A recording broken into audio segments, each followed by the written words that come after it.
Hey, good morning.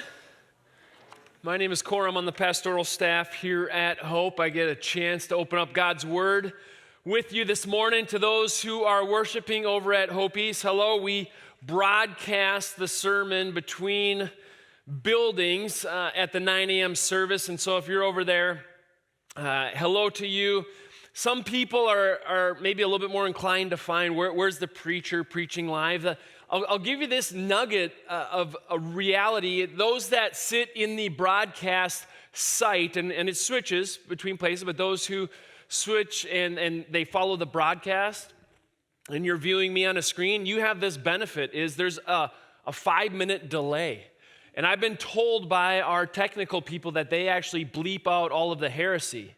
And so at the live venue, you don't get that. You don't get that benefit. And so I've had people come to me afterwards at the broadcast site and just say, hey, what did you talk about? We heard you read the Bible, and then it was just one giant bleep the rest of the service. And so what did you actually say? Hopefully that's not true. Hopefully that's not reality. We had a great time over the past 10 days. We returned from a trip down to Florida. Jill's parents have spent the entire month of February down there, and they were hospitable and gracious as they always are, and said, come on down. If you can figure out a way to get here, we will house you, and we will have a great time exploring southern Florida. So they're in Fort Myers. They're still in Fort Myers, going to be making their way back, but we had a chance to spend 9-10 days down there. We went to Fort Myers for a little bit, then we drove up to Orlando, and then we returned to Fort Myers. But while in Orlando, we had the opportunity to go to Universal Studios. For those who have been there and have seen those two parks, they have this special attraction related to Harry Potter. And the intelligence of Universal Studios says, we're not going to put all of this stuff at one of our parks. We'll separate it, put it at both parks, so all of our visitors feel obligated to go both parks. And I was fascinated by the level of detail. This was true 3 years ago when we went through all the Disney parks, but here as well, all the time and attention given to detail. And my boys were excited about the rides, excited about the attractions, and I'm wanting to look at a window and just like, they made this to look weathered. Like they painted this in such a way as to not just appear like old, but also like there's some green moss and algae. I just wanted to look at a window, and my boys were like, on with it, Dad. And so there's the castle, phenomenal. Got to go through there and see all the sights. I mean, just waiting in line is an experience with this. You go into a room and there's all these pictures on the wall, and they're talking to one another, and they're asking why the Muggles are there. And then you go into this other room and see other things. And so this was Hagrid's hut by the side of one of the roller coasters there. Going through the Escape from Gringotts, got to talk to this guy for a little bit. He wanted to know about my future financial investments and what business I had going on there. And I don't often do this. If those that know me know I'm kind of a black sheep on our staff and elder team, because I don't occasionally drink a beer, well, really ever drink a beer. That makes me the black sheep. Imagine that on our elder team. But I was on vacation, so I thought, what the heck? And I grabbed a butterbeer and drank that, which this is a Harry Potter thing if you don't know. And it's like a cream soda float. You know, it's not a root beer float. It's like a cream soda float, but that was phenomenal because there was a lot of sugar in it, and that's kind of my love language there. And continuing forward, just amazing the level of detail. We went into Ollivanders. Are there anybody read these? You guys know what this is? Okay, some of you. Okay, maybe too many of you. No. Okay, so we went into Ollivanders, and there's a well-known phrase within this series of books and movies that the wand chooses the wizard.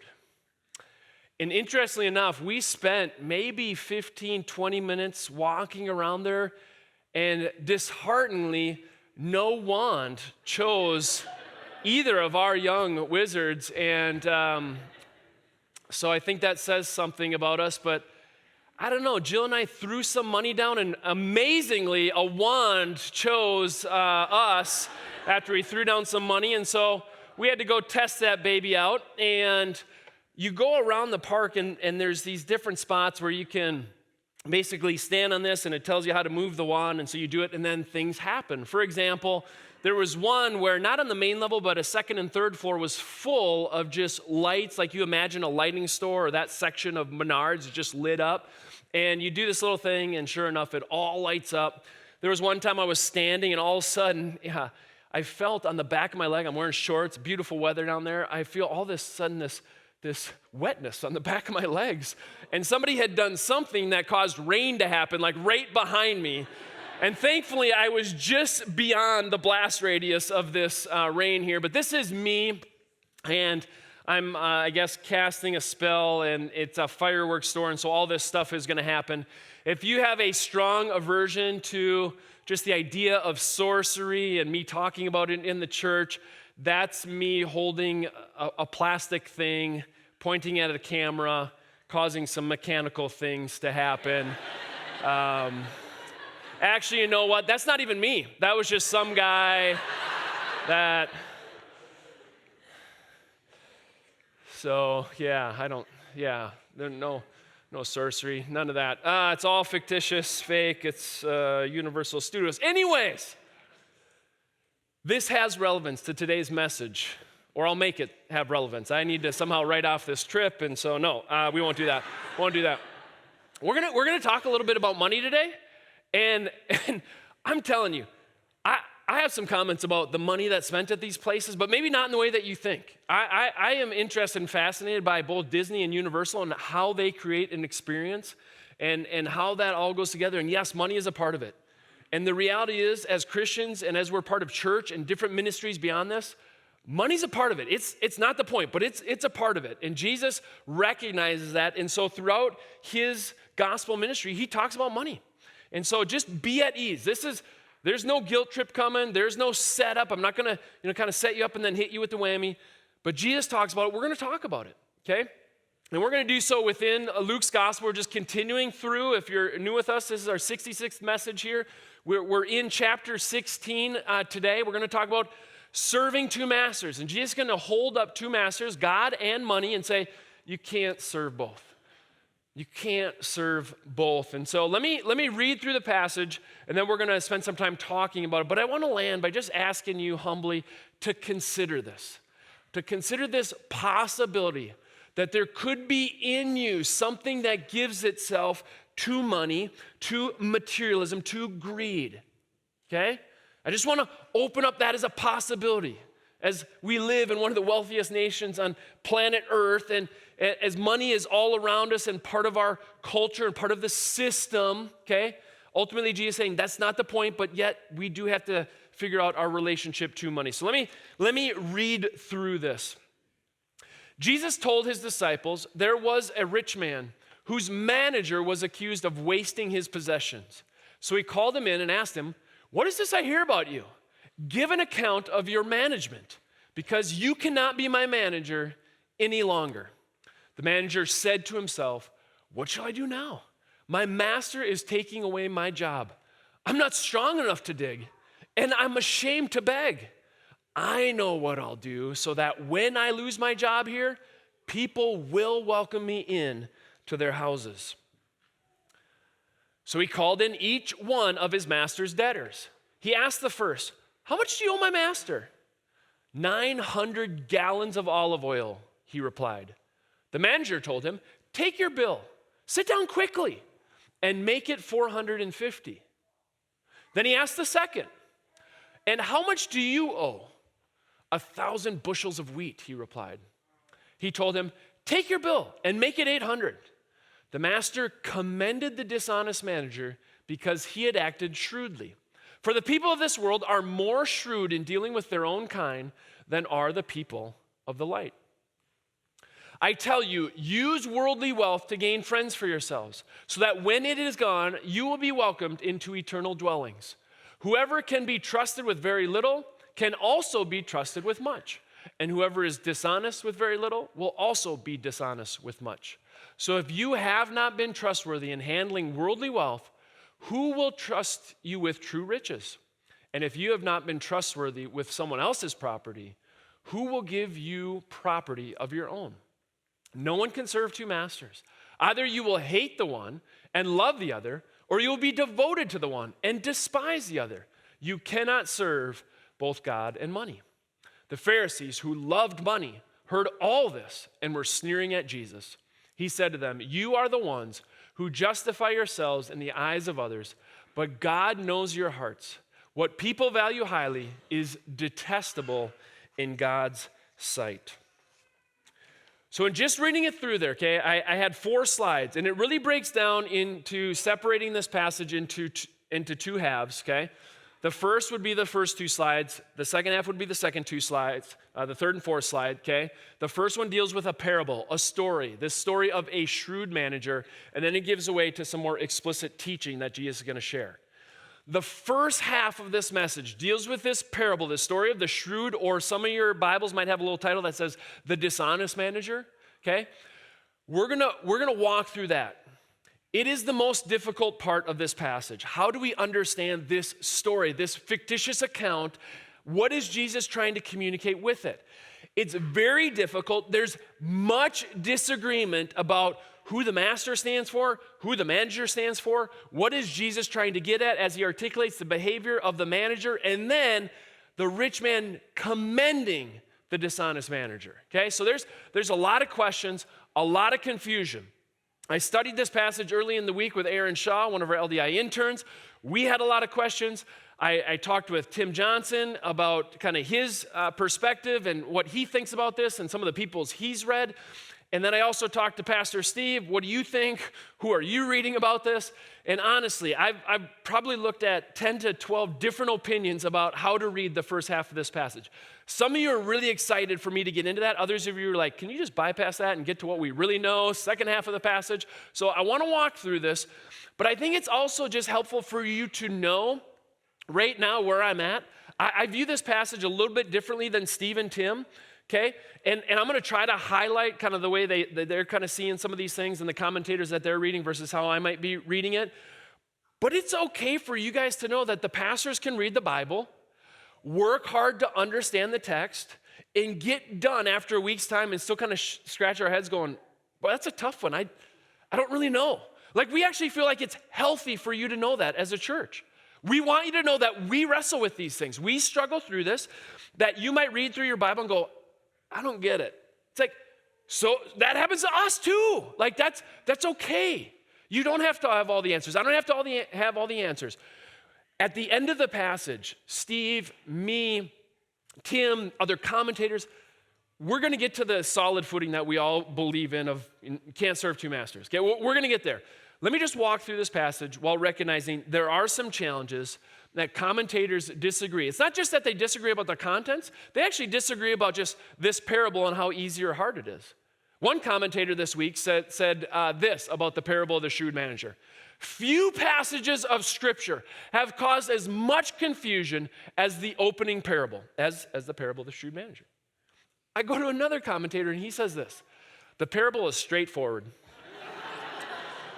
It's easy, it's very plain, easy to understand, insinuating, what's wrong with you guys that can't figure this out? It's like, okay, you even disagree about how easy or hard this passage is.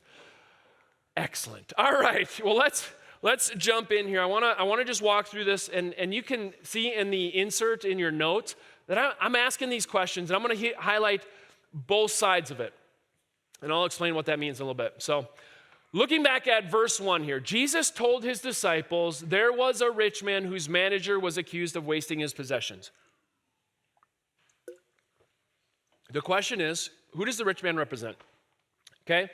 Parables tend to tell stories about realities and truths, and so should we hold that this rich man is God or Christ or just kind of the divine figure here? Should we see the rich man favorably, or should we see the rich man in an unfavorable fashion? In a disfavorable viewpoint. Which of those two? And I'm going to leave that a little bit open-ended because we're going to walk forward. You're going to see some of the tension build, especially when the rich man commends the shrewdness, the dishonesty? No, shrewdness of this manager. So some would hold that this is God, rich. Why? Because God has everything, owns everything. So he's at play here, and it's given weight by the fact that This wasting is similar to the wasting and squandering by the younger son of last week's message. If you were here for that, parable of the two brothers. The younger son squanders. He wastes the father's possessions. And so on. And you can remember this slide from last week. Steve talked about Jesus having similarity to the good shepherd and to the woman and the father. That's kind of the Christ-like figure in those parables. And so by extension, kind of looking through that same filter, the rich man would be viewed as God. I'm looking at some of the behavior of the rich man, and I kind of have some concerns about viewing him favorably, where a Trike or a Tim or some of their commentators would see this person as being this rich man being the godlike figure. I would tend to have a little bit less favorable opinion of the rich man. Luke also will use rich man negatively at different points. And so just keep that in mind. Those are kind of the both sides there. We're going to keep walking forward, though, continue to tease out some of the tension. But this is tough stuff, okay? So it says, the rich man called him in and asked the manager, "What is this I hear about you? Give an account of your management because you cannot be manager any longer." Basically, it's like, clean out your desk. Okay, if that's the case, if this person's fired, why would they still get to do some financial dealings? I think that's one of the questions, right? This is a different day and age than what we live in. It's not just so easy as like, no. All of your accounts, your online accounts are now sealed. You're not able to access them, okay? This is a different day and age. It's like this person may have been separated from the master, and so there's going to be time for him to return and hand in quill and scroll of all the accounts, right?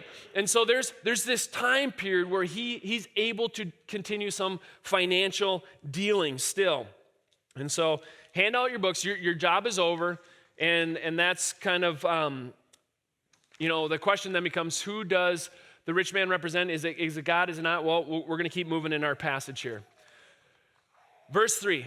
The manager says to himself, okay, so this is kind of like an internal thought bubble that Jesus gives us access to because it's a fictitious story. The manager said to himself, "What shall I do? What am I going to do now? I'm going to lose my job. My master is taking away my job. I'm not strong enough to dig, and I'm ashamed to beg. I know what I'll do so that when I lose my job here, people will welcome me into their houses." Okay? Who does the shrewd manager represent? Okay, should we be looking upon this person favorably throughout the passage in a positive light? Because shrewd can mean prudent, can mean wise. So should we have a favorable disposition towards this manager or an unfavorable? Because shrewd can also mean self-preservation, self-focused, looking out for their own interests, which tends to have a little bit more negative connotation. But again, how you read this can cause you to go back and forth, okay? I'm trying to paint a little bit of both sides here of how to walk through this passage. What shall I do now? My master is taking away my job. I'm going to lose my job. I'm going to take some corrective actions now to help me in the future. Now, here's something that we need to know, background of the system. And this is a great picture that I got from one of the commentaries this week, just looking at the relationship among classes within an agrarian society. Where do people kind of divvy up from a worldly perspective? Who gets put in what place socially? And this is a helpful picture, okay? I'm going to enlarge it a little bit, but what we need to know is the ruler, chief ruler at the top, and then a bunch of governing class rulers below them, kind of, and then it gets us down to that weird-looking shape, diamond, hepta, that other thing, to the bigger part. Let me zoom in on that a little bit. So what we have is kind of a governing class underneath the ruler. They're going to be kind of near the top. We also have merchants, depending on how great a business person you are. You'll be a little bit on the left side there. You can see you might be close down to some peasants. Some peasants might be living larger than you are. If you're a poor merchant, if you're doing really well, you might be higher. And then we have this unique group called retainers and priests. Priests, religious leaders, okay? Pharisees, disciples, synagogue group. That's going to be that group of people, right? And so there's a certain privilege and a certain honor that comes from being a part of that. Retainer would be what? A manager. Somebody who's exercising authority on behalf of somebody who has power, who has means, who has land, okay? So I'd put the manager the Pharisees, soon to be the disciples, kind of in that group. And then you have other groups, peasants, interestingly, artisans, the artists in the church here. If you graduated with that degree and you feel like you're living lower than just normal class life, it's hard. It was hard back then, hard now to do art, okay? So that's depicted here. But then look at the bottom two. Unclean, right? Unclean, degraded. And then even lower, expendables. So we have that unique comment of the manager of like, no. I'm not strong enough to be a laborer. And I have too much pride to be a beggar. What is the manager getting at there? And I really appreciate the words that are shared in this commentary about this idea of what's he getting after. The social setting in Luke is one in which issues of social status and social stratification are paramount. Luke's social world was defined around power and privilege and is measured by a complex of phenomena. What goes into that? Well, religious purity, family heritage, land ownership for non-priests, vocation, ethnicity, gender, education, and age. Did you see that little parenthetical there? For non-priests, what does that mean? Priests didn't own land, okay? So land ownership was a big deal for other people. But priests, even going back to Old Testament Levites, God commissioned them. You're not going to have land. You're going to live off the hospitality of other people, okay? But all of this, you put that all in a blender, and that kind of leads to your social status. Let's continue on here. For the manager, loss of position entails a forfeiture of social status, with the consequence that initially the only options he can entertain are manual labor and begging. These locate him prospectively among the unclean and degraded, or even expendable of society. So the manager senses this. I'm going to lose my social status.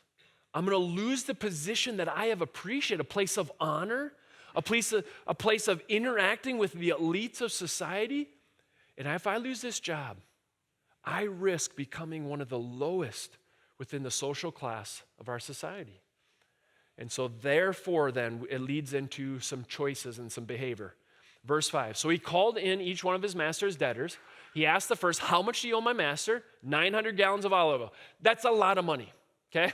We don't tend to do trading these days in gallons of oil. So I'm just telling you, a lot of money, huge debt that this guy owed to the master, okay? Manager told him, take your bill, sit down quickly, cut it in half.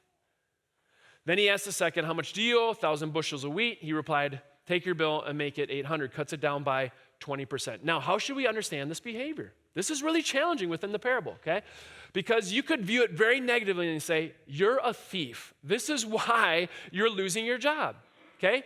To view it favorably and positively is to say, this person was already out of a job. They already risked losing their social status. So he did kind of this last-ditch effort of self-preservation, of being prudent, of being wise. He basically, in this action, throws himself down upon the mercy of the master. That's all he could do. That was his last-ditch effort. And it's possible with that kind of reading that you would look at this and say, that 900 gallons, a lot of that would have come to the manager. Okay, they don't have like principal and interest and, hey, we're doing these dealings and so we're going to retain some. Basically, it was just all the master's money. It was his account. And then the managers had to kind of like say, no, this is what you owe my master. And his cut was in there. It was buried in there. But really, it was all belonged to the master and they would take their cut. And so it's possible that the master is seeing him do this and realize the manager is forfeiting his cut and giving me what is still due me. And so that's how you might view this favorably, these dealings, okay? Negatively would be like, dude, you're stealing. You're being dishonest. This is thieving. So that's again, trying to see it both ways and understand both sides of this, okay? Let's keep going. I'm still teasing out some of the tension here. The master commended the dishonest manager because he had acted shrewdly. Okay? If this parable ends with the master basically saying, what gives? I fired you. And then before you could even get here, you gave up even more of my money. If that's how the parable ends, it makes it a lot easier for us. But this is maybe not the response we would have expected, which makes the parable overall very challenging, because the master commends the dishonest manager because he acted shrewdly. Now, a couple interesting notes here. Dishonest manager. He got that title now, not earlier. So the dishonesty comes because this is how the dealings were. This was dishonest. So then he gets commended not for his dishonesty, but for acting shrewdly, prudently, wisely. If you're viewing this passage overall with the rich man and the manager, their behavior being a positive example that Jesus wants to draw from, you're going to say the master realizes his manager had lost everything, and he did this last-ditch effort of just throwing himself down upon the mercy of the master. And the master says, wow, if you had had this kind of behavior early on, I would have never fired you. But you're acting shrewdly. You're acting wisely. You're trying to honor me in front of the people that owed me a ton of debt, and you release some of my profit or our profit to them, so they like the master now because he reduced the debt, but you took it out of your own cut. That was a shrewd move, and I commend you for it. Now, we don't know how this parable ends. We don't know if that's kind of what he's thinking, or kind of the negative way of seeing this is the master and the dishonest manager are both worldly people looking at the bottom line, trying to figure out how to deal with people in a way that is self-seeking, self-preserving. So a rich man viewed negatively in this passage would basically look upon that dishonest manager and go, what the heck, you've been wasting my possessions, okay? I fired you. You do these business dealings after I've really fired you, but it preserves your social status even after I fired you. And a worldly person goes, wow, that was actually pretty good. That was actually pretty smart of you. You made some dealings here to preserve your social status. And so a person of the world, and again, I tend to view this rich man as an unfavorable position, but even he can commend that kind of dealing because he himself wants to deal in a way that is shrewd. Now, with all that said, and kind of seeing both sides of it, whether you're on the favorable side, rich man is a godlike figure, and this person's thrown himself down upon that mercy, or more unfavorable, where Jesus is going to say, this is how the world does it. We do it a little bit differently. Ultimately, though, we come to this verse, okay? For the people of this world are more shrewd in dealing with their own kind than are the people of the light. So let's ask the question of how should the rich man's commendation of the manager be understood? Ultimately, I want to land here just a little bit because it's a challenging deal. The people of this world would tend to be those outside of God and his kingdom. People of this world are all about the here, the now, the visible, the tangible, okay? And Jesus says they are shrewd. We see it in this passage. This manager was shrewd in his financial dealings. I would tend to say that for the people of this world are shrewd in dealing with their own kind. I would put the rich man in that same category. Others wouldn't. That would have a favorable disposition toward the master, okay? But I would put master and manager as people of the world. They are shrewd in dealing with their own kind. Jesus says that's not up for debate. People in the world know how to utilize money in such a way as to preserve their social status. How does that go? What does that look like? Well, in society, it tends to be that you will entertain, give time, give attention to those of same social status or above. Because in doing so, there's a benefit. There's a benefit of reciprocity that you give to them and they will be able in kind to return that. That you show hospitality to them and they can return that gift of hospitality. Or those above us in social status, that serving them, showing kindness to them will win you favor that they can then bestow down upon you at some later time. The people of this world are more shrewd in dealing with their own kind, with one another of similar social status or above, than the people of light are. And what is Jesus getting at here? He's drawing a comparison contrast that we're going to go into with the second half of our passage. But he wants the people of light, he wants the people that follow him and believe in him to learn something from this. But it's a lesson, I think, with just a little bit of an adjustment. Let me go back to Universal Studios. Let me go back to the CEO of Universal Parks and Resorts, Thomas Williams. Because I want to draw out this idea of a shrewd businessman. Because I think there is. If you're in business, you have to be wise. You have to take good care of your company. And a part of that is money.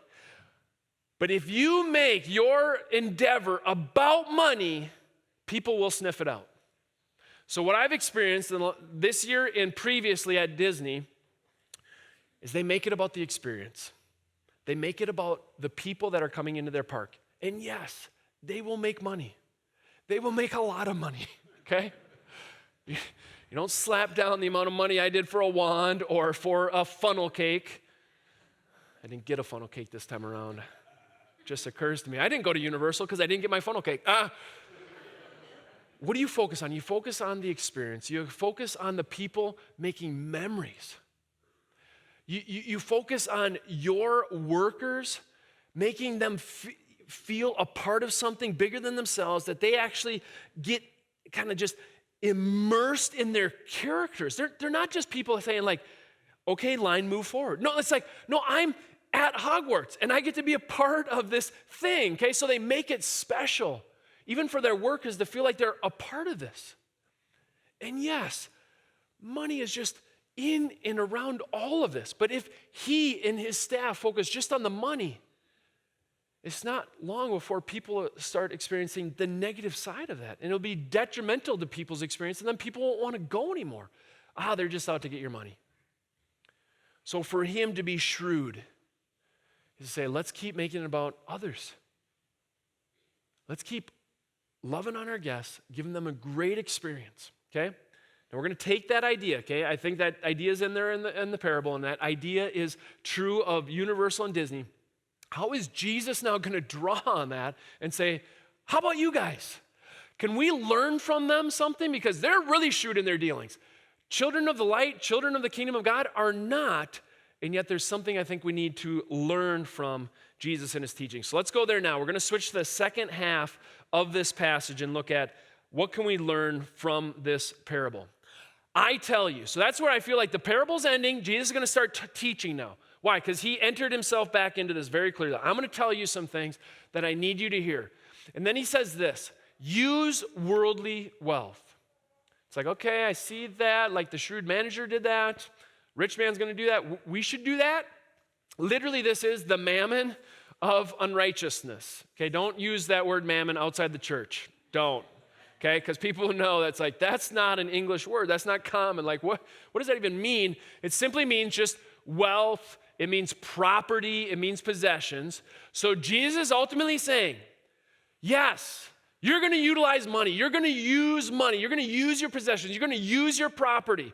I don't care what the number is, okay? For some of you, you've been a part of churches where they really care about the number. How much you make, how much you save, how much you give, how much you invest, okay? And the numbers really matter.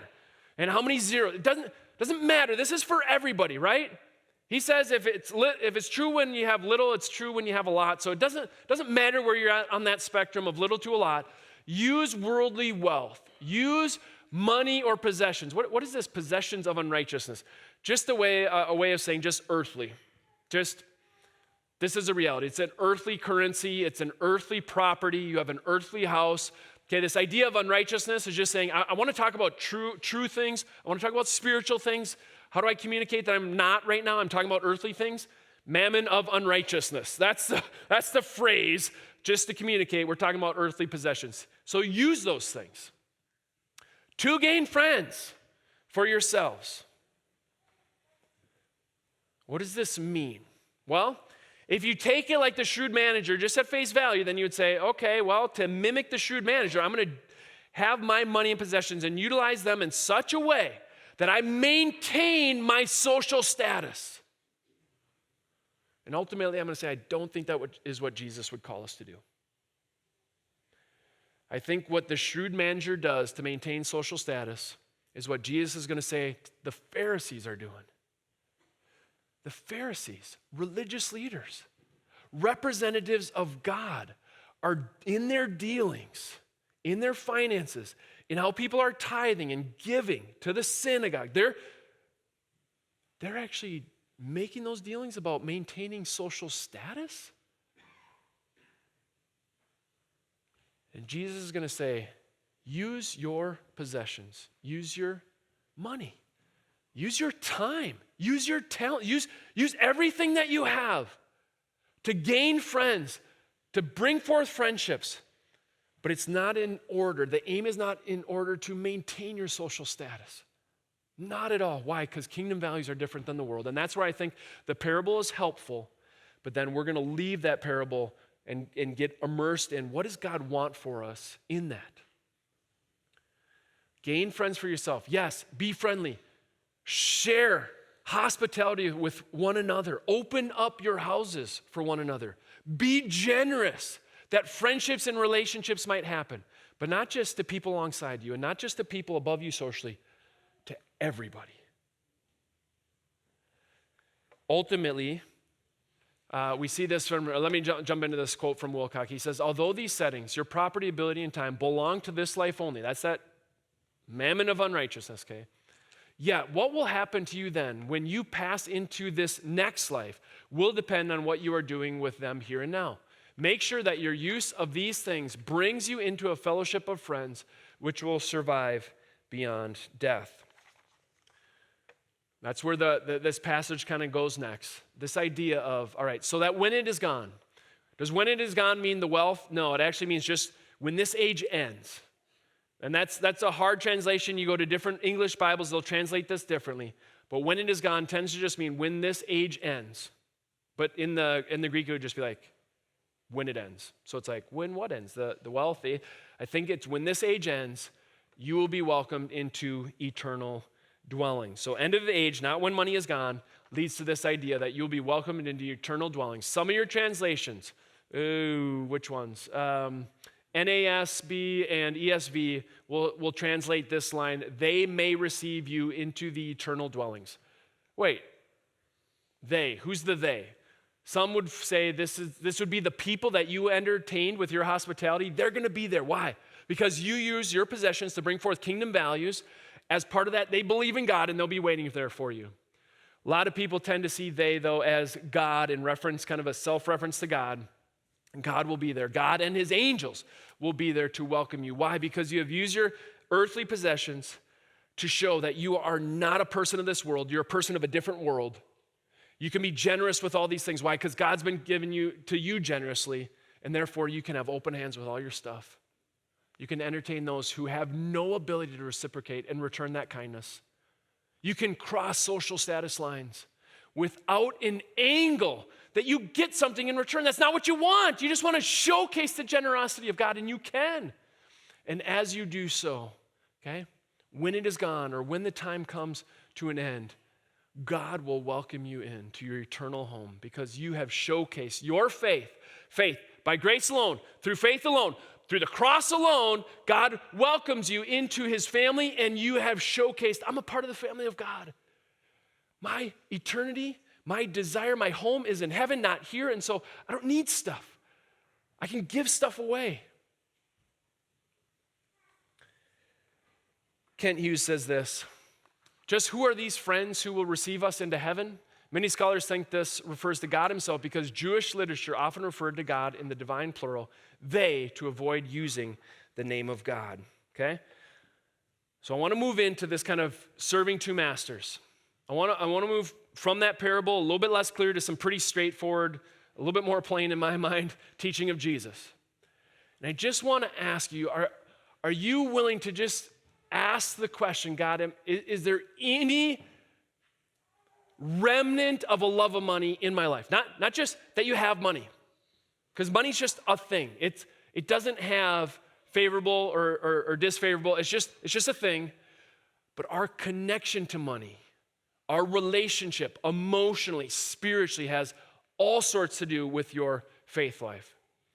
And I just want to ask, is there anything in that? Because I think the temptation I've had is just go, well, I know the right answer. And so when God says you can't serve both, I'm going to choose to serve God, and I'm going to make that declaration. And because I declared it, it's just true that I do serve God and not money. Like, that's how I've tended to relate to this passage. And I feel like as I read it with Aaron this week, you ever remember that sensation of having the wind knocked out of you? I felt like I had the spiritual equivalent of that happen this week. And it was nothing related to, oh my goodness, we've been having misdealings in our personal finances. I got to run home to my wife, and where we've been stealing, we need to steal no longer. It wasn't anything like that.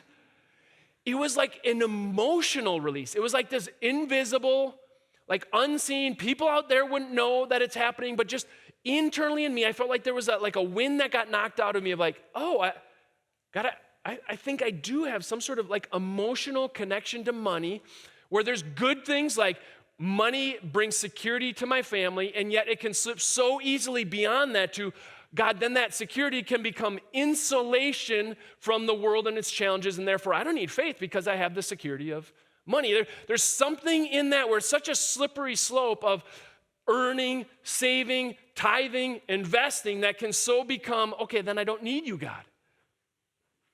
And I just felt that spiritual wind get knocked out of me this week of like, Cor, how are we viewing this? What are we understanding that? You know what the confession should be, but in your life, in your emotions, how are you doing? And so that's kind of the eye I want us to read these next few verses with.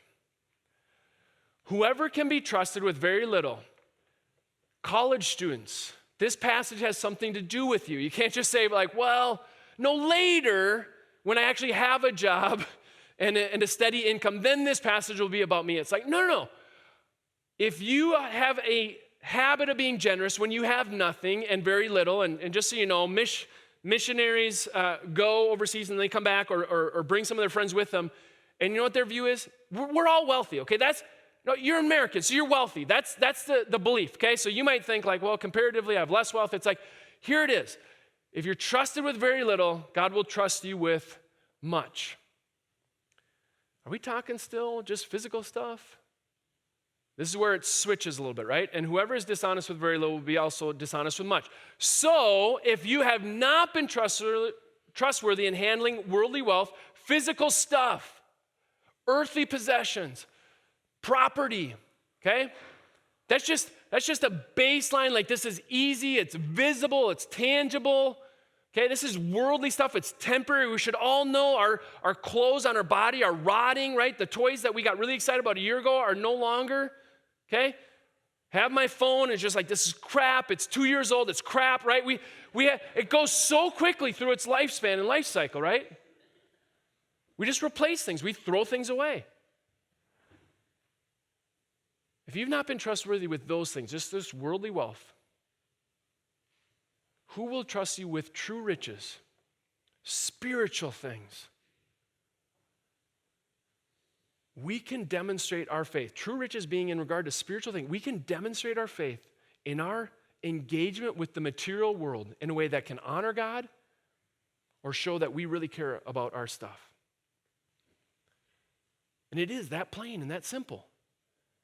James 2, you say you have faith. You claim to confess that you serve God, not money. And then he says, I will show you my faith by what I do. Doesn't negate that grace alone, faith alone, through Christ alone, that I am invited in the family of God, and you can demonstrate that you're a part of the family of God by showing this world, my possessions, I hold loosely to them. It's not ultimately what it's all about. It says that, and if you have not been trustworthy with someone else's property, what is that getting at? It's all God's, right? It's all God's.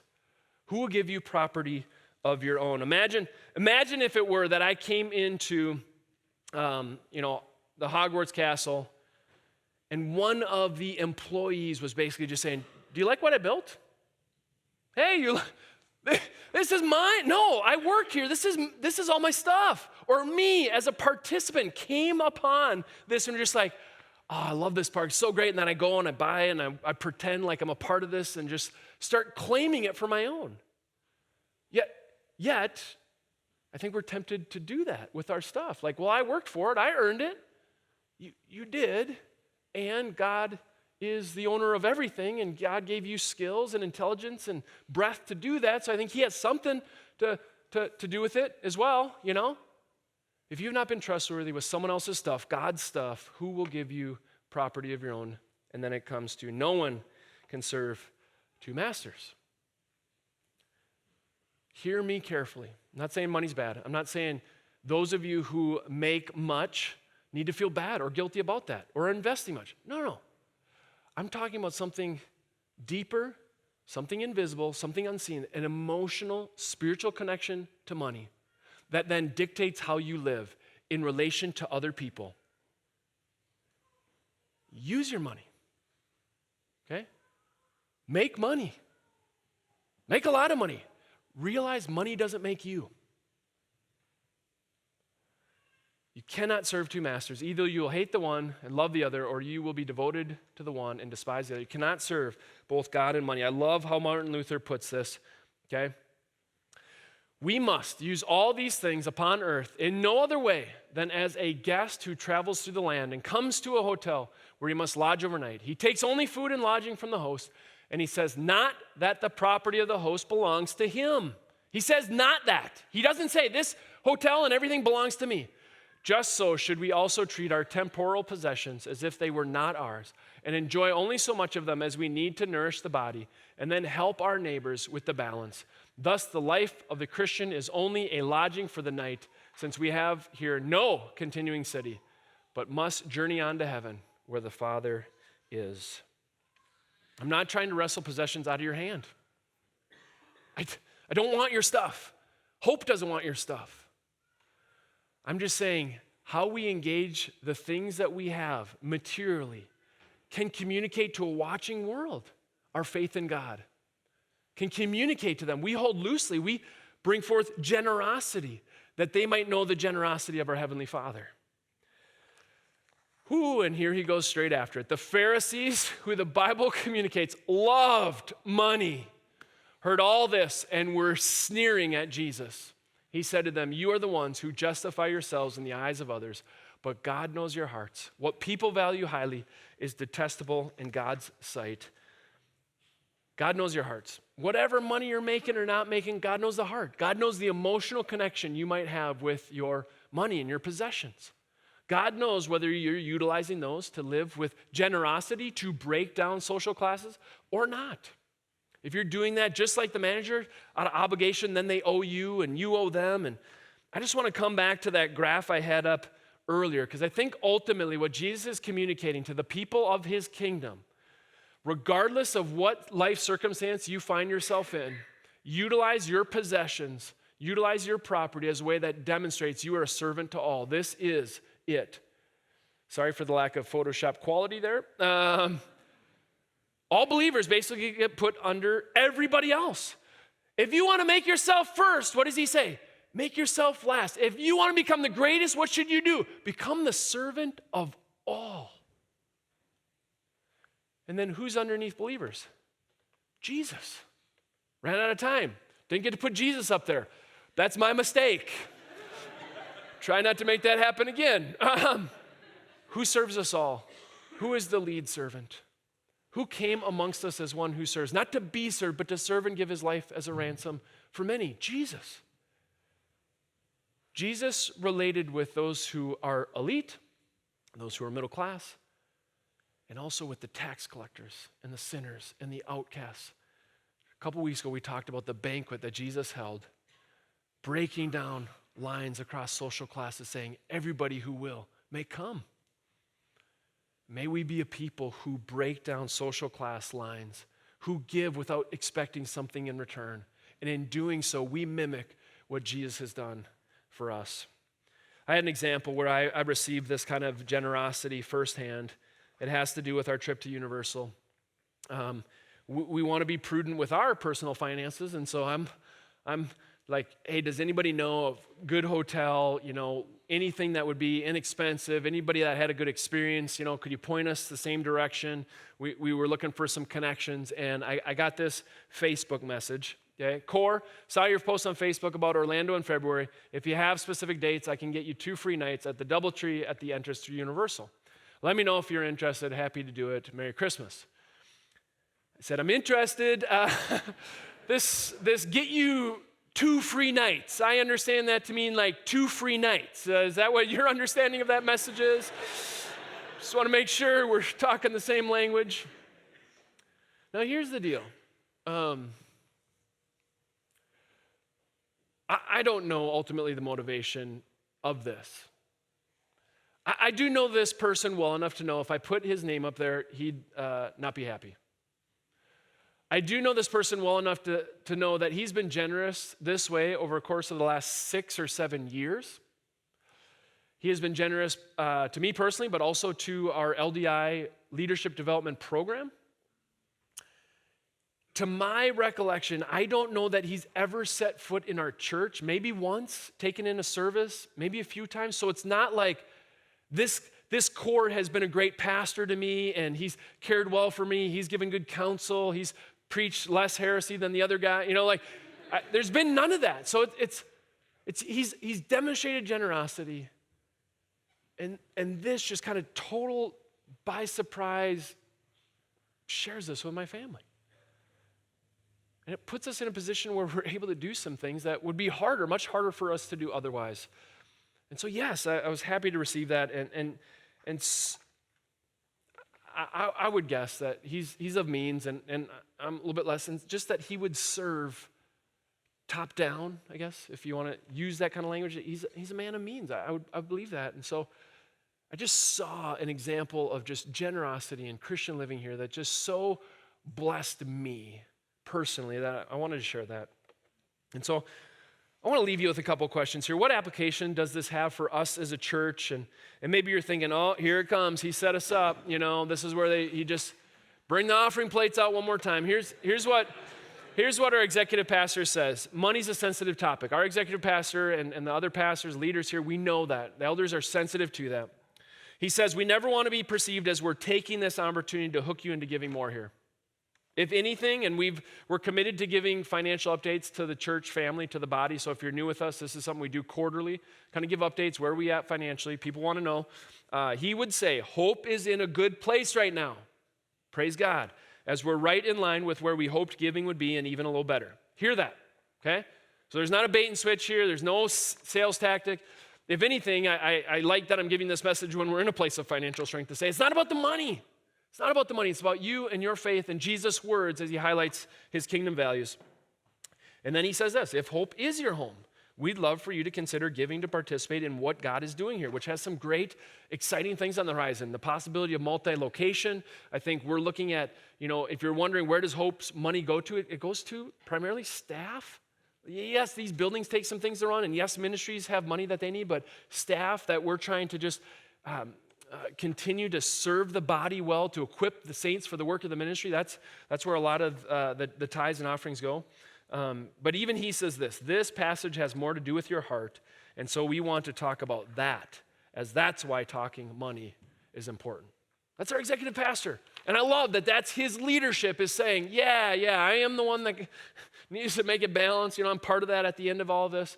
But this is a hard issue. We want to talk about it because it's in your best interest to not let money wrap its way around your heart and squeeze out your spiritual life. Yes, you make money. Some of you make a lot of money, but it does not make you.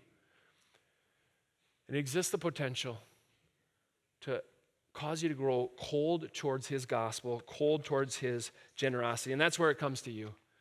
What application does this have in your life? I had the spiritual wind knocked out of me. There's an emotional thing that I think was happening internally that I want to be released from. I felt released from that this week. I want that for you. We're not anti-money. We are anti-love of money, where money consumes, where money becomes a master, and you start serving it rather than it serving you. Hope never wants to be a place where we start serving money. We want money to be a service to the people of hope, to the people beyond hope, that we might care effectively for our community. And so I would just have you ask the question, God, is there any way? I know my confession is, God, I want to love you and not money. Is there anything emotionally, anything unseen where maybe a line has been crossed, where maybe you've started to give into a connection emotionally, spiritually, that you've been looking at monies in ways differently than how God might have us? That's all I'm asking. No hard sale, just asking a question. I believe that if we can be free of the love of money, we will enjoy this life more than if we're gripped by that day in and day out and just, can I make a little bit more? Can I make a little bit more? Can I hold that out over others? Be free from that. Set your sights on heaven. Set your sights above. Let it be what it is. It's a resource. It's a thing. Let's pray together.